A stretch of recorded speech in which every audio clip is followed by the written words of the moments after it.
Welcome back to the GSMC Chip Shot Football Podcast to discuss a more open-ended question that I wanted to bring up on today's show. A lot of receiver talk, obviously, over the last just couple weeks, just mainly about Brandon Ayuk, but also you look at the entire offseason, it's been all about the extensions to Amon-Ra St. Brown, Devontae Smith, Nico Collins, A.J. Brown, Justin Jefferson. The list goes on and on.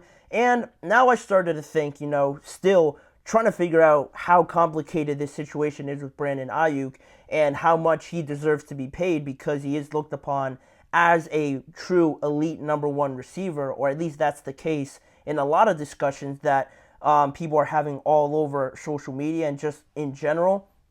It made me think of this question: is having, are wide receivers becoming overvalued in the NFL, or really is having a number one elite bona fide wide receiver becoming overvalued, overhyped across the entire NFL? Because I think overall, when you look at good teams, one of the first things you think of now is, who are their playmakers? Who are the guys that are putting up the points? Who's their quarterback? Obviously is the first thing, but after that, who is their running partner? Who is the Robin to this Batman of a quarterback that a lot are, or not a lot, but that all great teams have, obviously. And you think of the great wide receivers, and you think that has to be right away a certainty, a guarantee for these great teams to be considered great, to be considered actual contenders. But what Matt LaFleur said recently about having a number one wide receiver caught my eye and made me start thinking about this question that I wanted to bring up to you guys. And Matt LaFleur,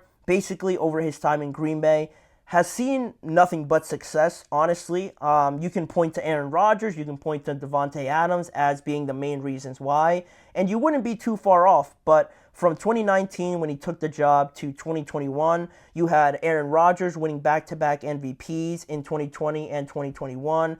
And also, if you look at Davante Adams during that time, during the first 3 years with Matt LaFleur, he went to 3 straight Pro Bowls. He was named to 2 first-team All-Pros, again in 2020 and in 2021. And Matt LaFleur and the Green Bay Packers became the first team in NFL history to win at least 13 games in each of their 3 years in a row to start a new tenure for a head coach. So that already was the main idea for the success of Matt LaFleur. But obviously those two guys move on, and now it's a completely different offense that you see traditionally from those contenders, like I mentioned, a great quarterback, which the Packers do have in Jordan Love. Thankfully, it all worked out like that. But the wide receiver, the elite number one wide receiver, is not something that you could describe the Green Bay Packers of really having, based on the common criteria of having one guy that stands above all.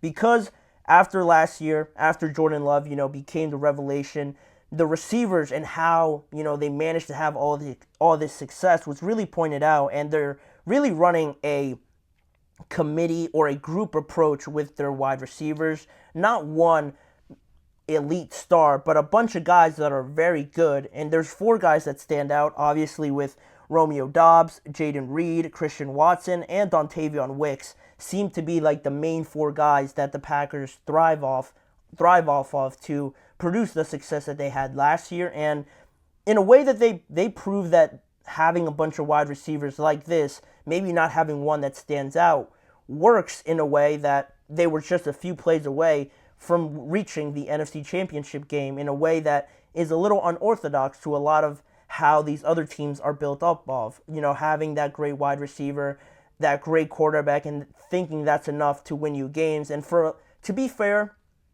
for a lot of teams, I think that is a way of going about it, but the whole question revolves around, is that the only way of doing it? Is it being overvalued where that's the only way of doing it? I think that's where I start to have some doubts. And Matt LaFleur also didn't really like hearing the idea of having a number one wide receiver because also it seems like he thinks it's a little bit overhyped and a little bit overused, just based on his comments that he provided recently on the whole topic. He said, "I want to vomit every time I hear number one receiver. It drives me crazy. That's something you guys talk about. I think we've got a bunch of them. I think the beauty of them is they're capable of doing many things, especially those, I would say, top 4 guys, they're capable of being a number 1 in some capacity. And based off of these comments, he had some more, and he said that it basically just depends on the opponent, their method of attack that given week, and also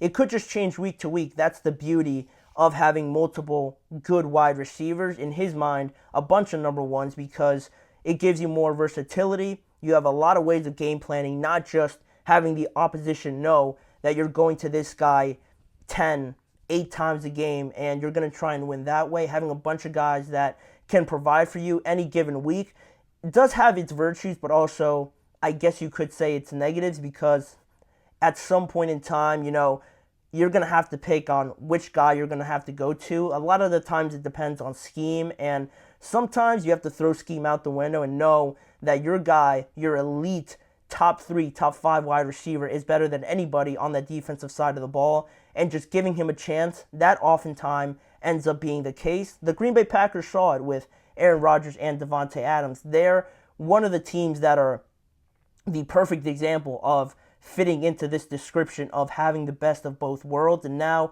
they're finding success with both of them. Now in this other method of having various wide receivers, I think the Packers are showing that, you don't necessarily need to have that, because you also look across the NFL at some of the better teams in the entire league. Obviously, I think you can point to the 49ers. They have some elite weapons at their disposal, so they don't really apply. You look at the Lions, Amon-Ra St. Brown, that one doesn't apply. The Eagles with A.J. Brown and Devontae Smith, again, not the best examples, but the ones I wanted to point out in reality are the Baltimore Ravens and the Kansas City Chiefs. Those two are the best examples that I can provide as of right now. Actually, before I do that, we do have some breaking news. I love when this happens.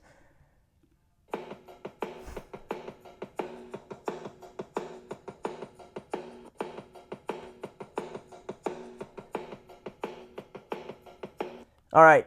Unfortunately, it's not the news we all wanted to hear. It's not the Brandon Ayuk news.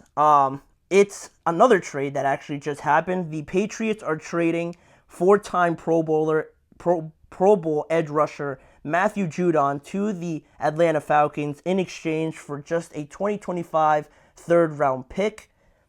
Not too bad of a trade. I really wish it was the Brandon Ayuk trade, but Matthew Judon going to the Atlanta Falcons, exactly what they need. It's exactly what I've been harping on for the last couple of days, talking about them, and one of their biggest questions is that edge pressure. Now they get Matthew Judon, exactly what they need, and the Patriots, get to just move on from that awkward situation. So I think it's a good trade. Basically, for the age that Matthew Judon is heading into now, for the Patriots to just get back a third-round pick, I don't think it's too bad either. And again, it just gets this whole situation out of the way. I think it's a great trade for both teams. The Patriots now really going into this full rebuild mode and moving on from one of their more experienced guys and really embracing all the new pieces in 2024. But now that that's out of the way, back onto this topic. Talking about the two teams that I really wanted to mention. You look at the Ravens and the Chiefs as the best examples of what I'm trying to prove is that the Ravens and the Chiefs obviously making it to the conference championship, and you don't really look at the Ravens or the Chiefs, especially last year, as having that elite number 1 wide receiver. The Ravens have some good ones. Zay Flowers, he was only a rookie though. Mark Andrews is a great tight end, but not necessarily that number 1 wide receiving option that the Lions have, that the Eagles have, that the 49ers have, right? And regardless of that, they made it to the conference championship, and likewise with the Kansas City Chiefs. The receivers were awful last year. That's just the matter of fact. The only one that really started to break away was Rashee Rice, and again, he was only a rookie, so not the elite wide receiver that they used to have with Tyreek Hill. And they're another example, sort of. They're another example, sort of, just because they have Patrick Mahomes. They've had that elite receiver, and now they just won the Super Bowl with a group of all right receivers, but it kind of gets negated just because they have Patrick Mahomes. That's the outlier. That's something that obviously nobody can apply, but it still applies somewhat to my point that I'm trying to make, right? That you don't need that elite wide receiver at this point in time. And I think it is starting to become just a little overvalued because I think now when teams have these great wide receivers, a lot of the times when they're asking for these massive contracts, a lot of the teams will just, apply it and, just say, all right, let's pay them without really considering that there might be other spots on their team that they have to figure out. And in just talking about in reality here, that wide receiver that is trying to get market value might not be worth it just based upon the fact that in some people's opinion, they are not elite wide receivers, but because the market is so, inflated right now and you're giving a lot of money away to these wide receivers, to some that definitely do deserve it, like Justin Jefferson and those guys that I mentioned before.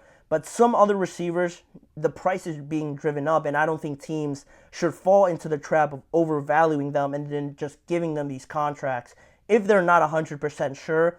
Really, in my opinion, if I was to build a team that is trying to be a contender and going through a to-do list of what I would want to have on my team, obviously quarterback is the most important, but then after that, I would look at other spots before I really try and get a guy, a CeeDee Lamb, a Justin Jefferson kind of guy.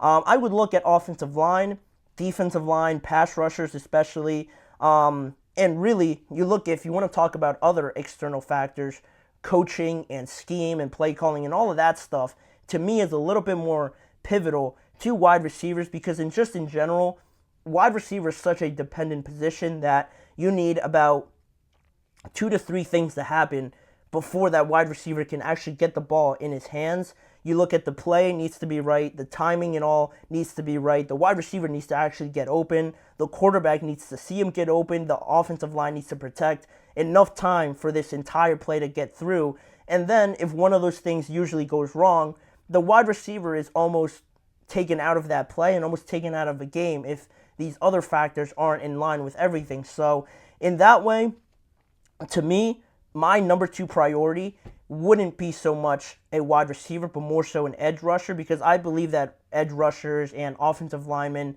if you have a very good offensive line and a very dominant pass rusher, I feel like those 2 positions can really affect the game on their own in comparison to a dependent wide receiver position. And now that they're getting paid the second highest amount of contracts that are not quarterbacks, I think teams are starting to put the wide receivers right up there as the next thing you need beside a quarterback. And to me, that shouldn't be the case. You just look at the examples across the NFL, and I don't think teams should fall into that trap already right away just because of the market and just because they are becoming sort of the face of the NFL now because it is becoming more of a pass-friendly offense, a lot of points per game sort of league that teams shouldn't fall into the trap of just thinking that we need a wide receiver, we need a quarterback, and now we're contenders. There's a lot more that needs to go into it.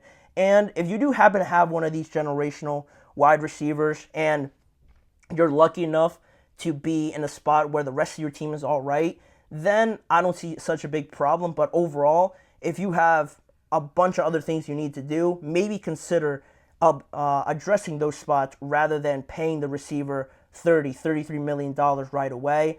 I think it's not the end of the world if you move on from, say, a Brandon Ayuk or a CeeDee Lamb right now, but I feel like the extensions are closer to those guys because they're just asking for it, and that's the way everything's gone this offseason. So we'll see how those situations pan out, but that's just a thought that I had in my mind over the last few days of talking about, or seeing a lot of people talk about, the wide receivers are now becoming right there in line with quarterbacks in terms of necessities for these teams. And I'm thinking to myself that I would probably want to address other spots before getting to wide receiver and making sure that everything else is squared away before I try and get a receiver that I have to pay $34 million per year. But that's just me. I want to know what you guys think. You leave your guys' thoughts in the chat box with the super chat button or also in the comments section after this video. But regardless of that, we're going to move on. We're going to get to a quick break right now. But on the other side, we're going to talk about the Pittsburgh Steelers potentially having two rookies start on their offensive line at the start of the season in 2024. It could be a reality just based on the performances we've seen out of their two first-round picks. We're going to go into who it is, what positions they play, and the risk that the Steelers possibly run with having two young guys on their offensive line right away. That is coming up right after the break. You're listening to the GSMC Chip Shot Football Podcast. Looking